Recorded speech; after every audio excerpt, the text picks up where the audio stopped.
আস্থা সিলে স্তব্ধ হয়ে দিব, একটা গাড়িও চলতো না, সারা বিভাগ বন্ধ হয়ে দিব। ইন্ডিয়ার দালালি করছে, কোটি কোটি ডলার ইন্ডিয়ারে দিরা। আসলে আর বিশ্বাস করতে পারছি না, এই জন্যই আমরা আন্দোলনে আছি।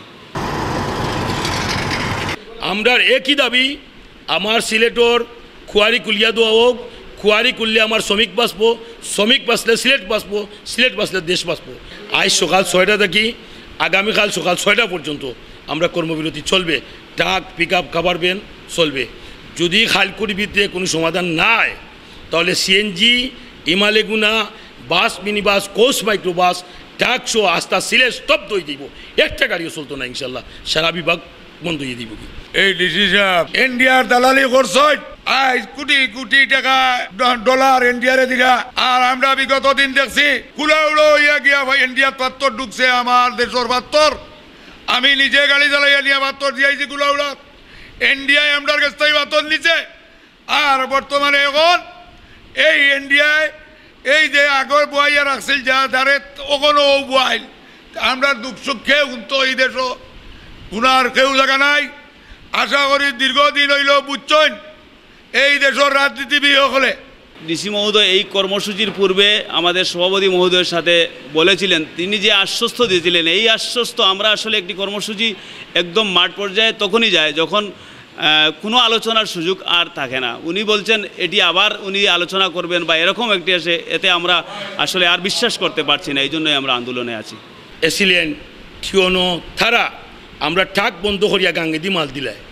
এখন টিওনো সাহেব যদি ট্যাক্স লইনো 60 টাকা করি নৌকাটা গিতে এগুলো খারিগর খেয়ে অবশ্য তার উপরে দিয়ে কেউ বা কেউ খারা আছে।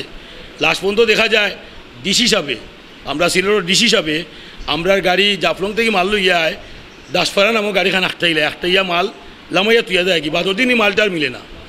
এখন দেখি আমরা অবৈধ যা কাজ করাইরা আমরা ডিসি সাহেবে ফাত্তর কুয়ারির বন করাইরা, গাড়ি বন করাইরা, গাড়ি লামাইরা, শ্রমিকরা নির্যাতন করাইরা, কাঁসার মিল ভাঙ্গাইরা, কাঁসার লাইন জিও করা, মানে সর্বত সিলেটে ধ্বংস করার পিছনে মেইন নায়কই লাগে বর্তমান ডিসি সাহেব।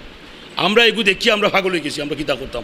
পাশাপাশি আমার মেয়র আরিফ ভাই যে ভূমিকা রাখছেন, আমার সিলেট জেলা ট্রাক বিভাগ কভার ভ্যান শ্রমিক ইউনিয়ন তথা সিলেট বিভাগ, তার লাগে আমরা ধন্যবাদ। তাই যেন যাইবা এই সিলেট জেলার শ্রমিক থাকবো তার পাশে, কারণ আজকে আমরা প্রতিজ্ঞা করলাম। তাই যে ভূমিকা আমরা দেখাইছেন, এর লাগে আমি দেশবাসীকে জানাইতেছি আমার সিলেট জেলা ট্রাক শ্রমিক ইউনিয়ন পাশে থাকবো, সব রাজনীতিবিদ পাশে থাকবো আমরা।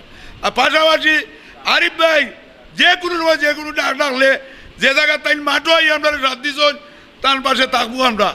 এই 5টি দফা আমাদের একদম খেটখাওয়া মানুষের স্বার্থ সংশ্লিষ্ট বিষয়। আমরা আশাবাদী এই 48 ঘন্টার কর্মসূচি সফলভাবেই আমাদের শ্রমিকরা বাস্তবায়ন করবে। পাশাপাশি আমাদের এই কর্মসূচি যদি দাবি আদায় করতে না পারি তাহলে পরবর্তী কর্মসূচি আমাদের গণপরিবহন সহ আমরা সেই কর্মসূচিতে যাব। আর যদি এর ভিতরে আমাদের দাবি মেনে নেওয়া হয় তাহলে আমরা হয়তো এখানে কর্মসূচি স্থগিত নতুবা বাতিল ঘোষণা করব।